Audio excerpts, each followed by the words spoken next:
Assalamualaikum warahmatullahi wabarakatuh. Alhamdulillah allazi anzala sakinah fi qulubil mu'minin liyazdadu imana ma imanihim. Asyhadu an la ilaha illallah wa la syarikalah wa asyhadu anna Muhammadan abduhu wa rasuluh. Allahumma sholli ala Muhammad wa ala ali Muhammad amma ba'du. Bucan-bucan yang kami muliakan, Bu cantik, ya Pak Can, Pak cantik, ya Pak Gan, Pak ganteng ya. Yang kita muliakan, alhamdulillah yang hadir sebanyak yang datang, nanti Bu sebanyak nan hadir. Baik yang hadir ataupun niat hadir, tapi karena kesibukan, mudah-mudahan dimudahkan jalan ke surga. Sekarang saya ingin menyampaikan sejarah tentang seorang wanita. Orang yang sering membaca kitab-kitab agama atau mendengar orang yang yang ceramah Islam, pasti sering mendengar ungkapan Ummu Sulaim. Tidak asing lagi Ummu Sulaim. Tentu tidak akan kita tinggalkan masalah sejarah. Kalaulah ada orang mengatakan jas merah, jangan sampai lupakan sejarah. Sejarah Islam itu wajib. Dalam Al-Quran Ibu kurang lebih 1000 ayat tentang tarikh, tentang sejarah, tentang kisah-kisah. 1000 ayat. Sudahkah yang 1000 ayat itu kita bahas tentang sejarah, tentang kisah? Belum. Siapakah istri Abu Lahab? Siapakah istrinya dari Lut? Siapa istrinya dari Nuh? Bagaimana sikapnya? Itu ada ceritanya. Termasuk tokoh-tokoh wanita. Jadi Ummu Sulaim itu tidak asing. Kemudian ada salah seorang sahabat Rasulullah bernama Anas bin Malik. Siapakah Anas? Anas itu adalah pembantu Rasulullah sejak usia 10 tahun sampai Nabi wafat. Itu Anas bin Malik. Pembantunya yang sekaligus menjadi sahabatnya. Menurut informasi, 10 tahun saya yang khusus menemani Nabi, tidak pernah tersakiti dan terlukai. Berapa santingnya, kehebatnya akhlak Rasulullah ini. 10 tahun sama sekali tidak pernah tersakiti, terlukai. Itu Anas bin Malik. Anas itu termasuk orang yang paling subur dengan anak. Menurut riwayat katanya, dia mempunyai anak 80. Jadi Ummu Sulaim itu adalah anak dari Anas bin Malik. Anas bin Malik yang menjadi sahabat Rasulullah SAW. Kemudian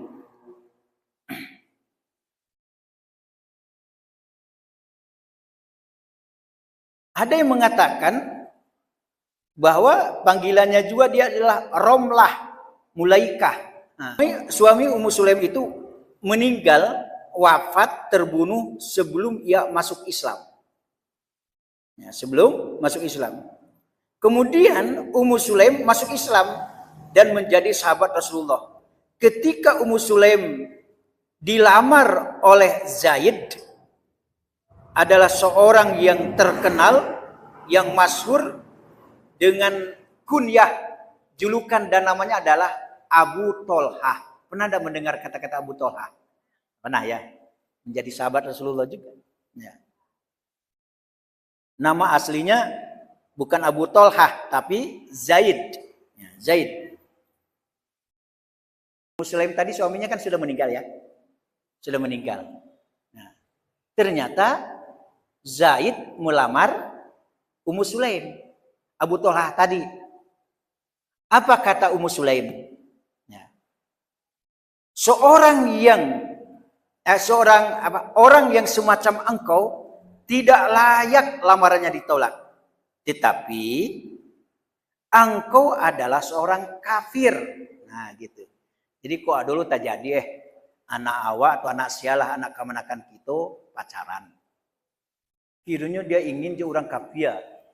Beda akidah Jawa. Nah, ikuti apa yang dilakukan oleh Ummu Sulaim. Kece Ummu Sulaim, ya. Engkau kafir, aku ini muslimah. Agamanya Islam. Kata Ummu Sulaim, engkau tidak halal untuk diriku. Bila engkau masuk Islam, maka masuk Islamnya engkau wahai Abu Thalhah adalah sebagai mahar. Aku kawin kepadamu, aku nikah ya denganmu dengan tidak menerima mahar, yaitu berupa barang, tetapi dengan keislamanmu lah sebagai mahar untuk aku. Akhirnya the I love you tadi ya masuk Islam lah. Masuk Islamnya. Nah, demikianlah salah satu segi di antara sebab-sebab atau pendorong bagi Abu Thalhah untuk masuk Islam dengan ikhlas ya, yang kemudian ia dikisahkan akhirnya menjadi pejuang Islam. Pengajian Majlis Taklim Miftahul Jannah Masjid Jaminul Huda alasan tiang lakasarugo bana tuh yakinlah. Kalau mau yakin ibu masuk sarugo apa? Ya. Soalnya kalau kamu kecian yakin ibu masuk neraka tuh beramnya. Dan kau ada usah diundang ceramah didoakannya masuk neraka. Tapi memang dengan cara tolabul ilmi ini adalah jalan mudah ke surga. Kita lanjutkan. Dalam medan pertempuran, Ummu Sulaim terkenal sebagai pembantu para mujahidin. Nah, kalau dapet awak kok ada suami awak sampai parang atau pe berjuang, pe berdakwah, kasih motivasi, kasih. Kalau paralu pakaiannya dipakaikan di awak, terompahnya dipakaikan di awak, ya. Ini lah galak surangnya.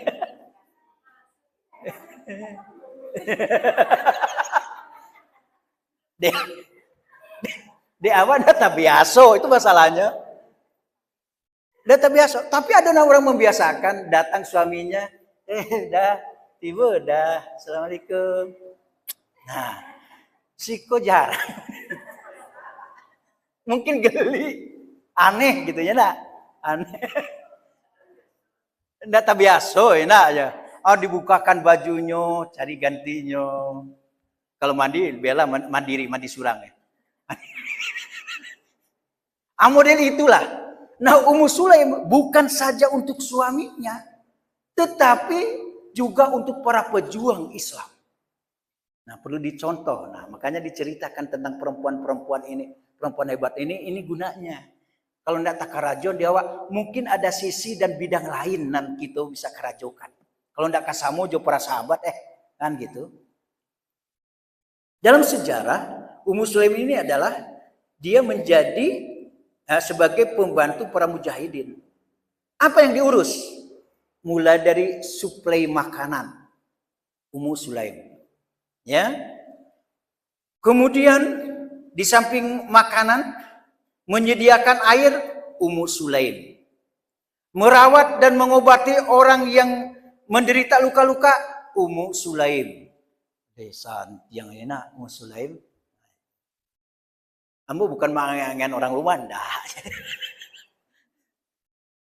Iko kan umum sifatnya umum. Kan cerita namanya ya Bu ya. Cerita kok.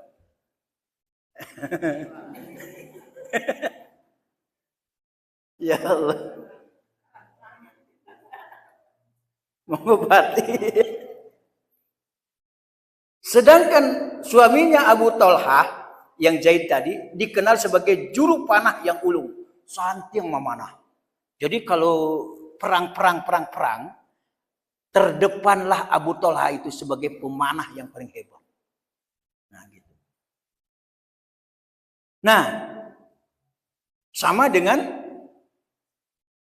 perjuangan Rasulullah. Jadi dia seorang pemanah yang ulung. Sehingga rekan-rekannya menyatakan satu Abu Thalha sama dengan 1000 tentara.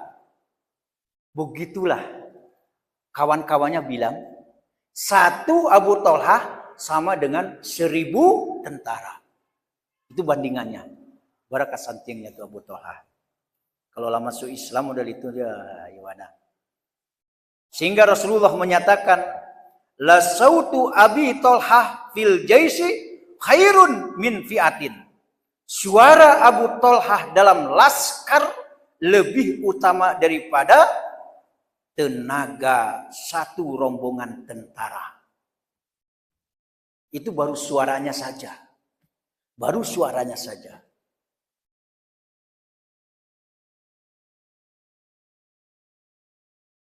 Nah, Rasulullah sering bertandang ke rumah Ummu Sulaim untuk bersilaturahim dan juga bercengkrama.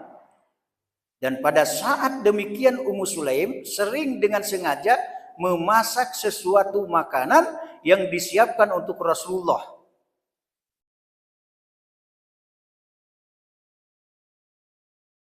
Kemudian dari perkawinannya dengan Abu Thalha, Ummu Sulaim mendapat seorang putra yang diberi nama julukan atau kunyah Abu Umair. Anaknya itu Abu Umair. Alhamdulillah anak daripada Abu Thalha itu dia seorang yang sangat sehat, dia periang, ya, parasnya mantap, baik, tampan, lembut, bahkan sehari-hari anaknya itu bermain dengan burung peliharaannya, yaitu burung nugair namanya. Pada suatu hari ketika Rasulullah kebetulan singgah ke rumah Ummu Sulaim, tampak oleh beliau Abu Umair, dia muram, sedih, nampak di raut mukanya. Maka Rasulullah bertanya, mengapa Abu Umair sedih, bermuram mukanya, dan tampak kurang segar badannya?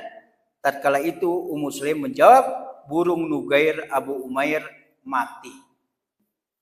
Kamu dicarilah. Dicarilah. Benar-benar. Beruntunglah Ustadz Arab itu.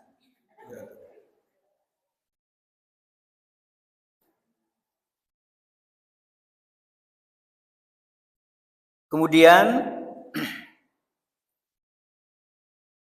Ummu Sulaim menghibur diri, meyakinkan bahwa ini adalah rahmat. Kemudian dia sendiri ya tidak berkeinginan untuk menambah rusuh suaminya. Jadi dengan wafatnya anaknya itu, Ummu Sulaim tidak mau juga memberatkan dan mengganggu pikiran suaminya itu. Akhirnya kehendak Allah berlaku. Ketika itu meninggal, maka Ummu Sulaim akhirnya mengurus mayat anaknya yang kini telah tiada. Ia memandikannya tanpa memberi kabar kepada orang lain selain Anas bin Malik. Dipesankannya pula agar sementara ini peristiwa itu dirahasiakan dulu. Jangan diberitahukan ke yang lain. Apalagi nanti kalau sempat terdengar oleh suaminya. Kemudian mayat anaknya itu ditidurkannya di sebuah sudut rumahnya. Sesudah itu Ummu Sulaim berdandan mengenakan pakaiannya. Pakaian yang terbaik. Memasak makanan yang lezat untuk menyongsong kedatangan suaminya. Wah, gitu. Ada enggak di Padang Panjang? Ada, alhamdulillah. Perlu juga ditiru ya. Jadi ketika suaminya datang, kemudian suaminya menanyakan, bagaimana anaknya? Bagaimana anak kita? Maka jawaban Ummu Sulaim samar-samar. Ia menyatakan kepada suaminya bahwa anaknya itu kini telah diam dan mudah-mudahan sudah istirahat. Itu bahasa dari Ummu Sulaim. Kemudian pada malam itu suaminya dapat makan dengan nikmat dan dapat tidur dengan pulas serta nyenyak. Tampaknya tak ada lagi kini yang mengganggu pikirannya.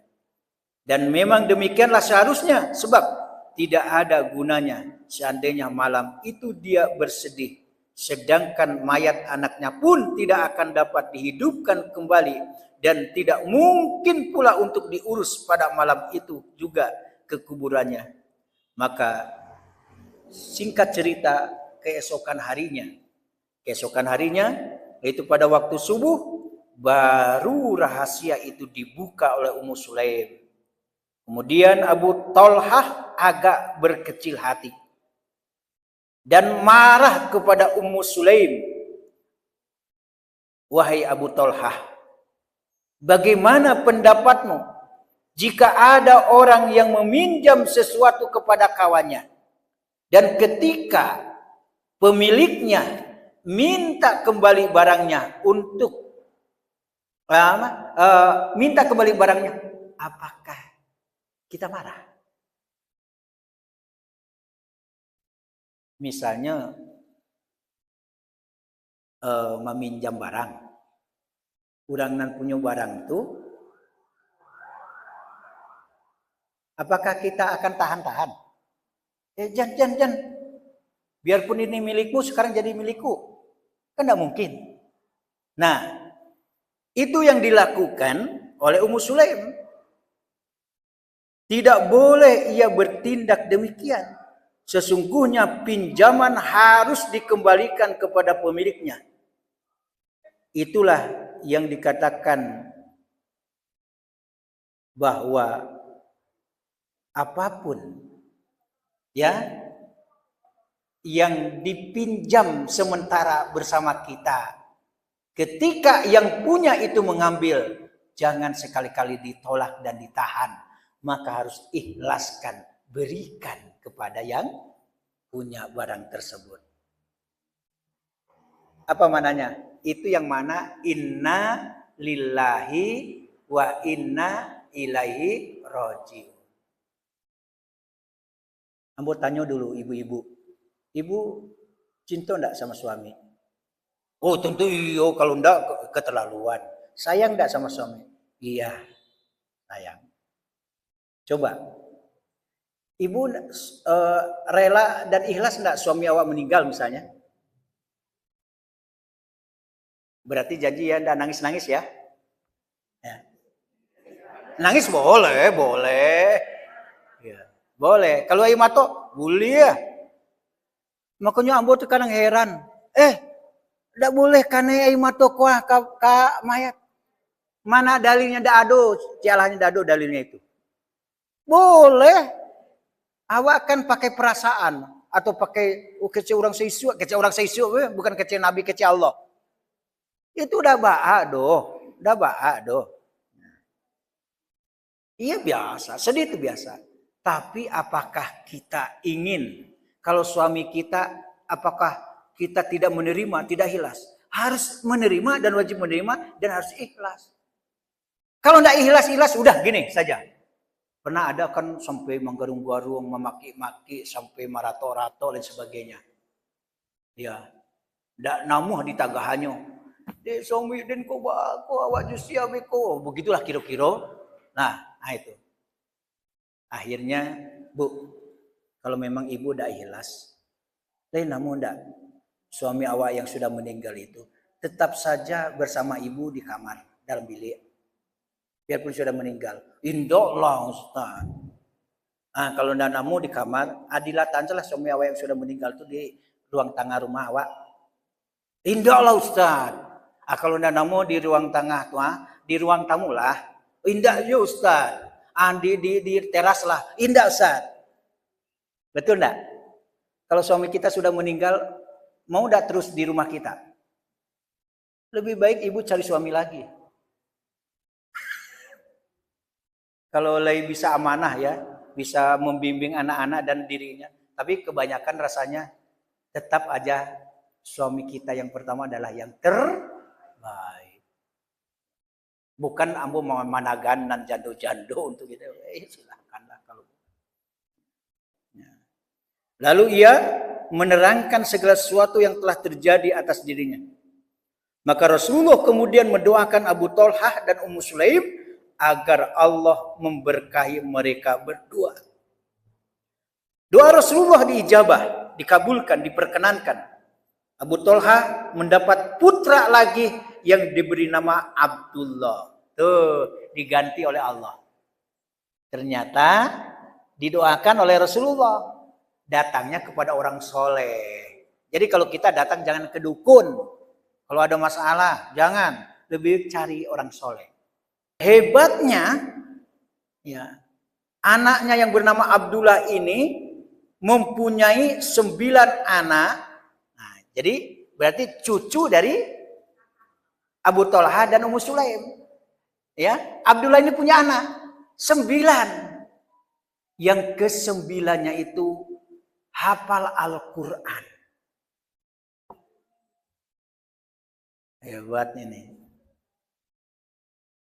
Ummu Sulaim selalu memelihara suasana riang gembira dalam rumah tangganya. Jadi jangan mono tuh aja. Jangan babudui kepanjangan di rumah tuh. Ceria, menghibur. Ummu Sulaim memelihara suasana riang gembira dalam rumah tangganya. Ia tidak suka mengganggu ketentraman suaminya. Senantiasa dia berikhtiar sedapat mungkin memperkecil atau mengalihkan kesedihannya menjadi kegembiraan. Ia menanam dan memetik keriangan hikmah dari semua kejadian. Kemudian Abu Thalhah merasa bangga dan akhirnya Abu Thalhah itu juga syuhada. Singkat ceritanya. Kesimpulannya apa? Masih panjang ceritanya ini sebenarnya. Ini sosok rumah tangga yang ada lancar komunikasi, kemudian tidak horor. Demikian, mudah-mudahan ada manfaat dan faedahnya. Terima kasih. Assalamualaikum warahmatullahi wabarakatuh.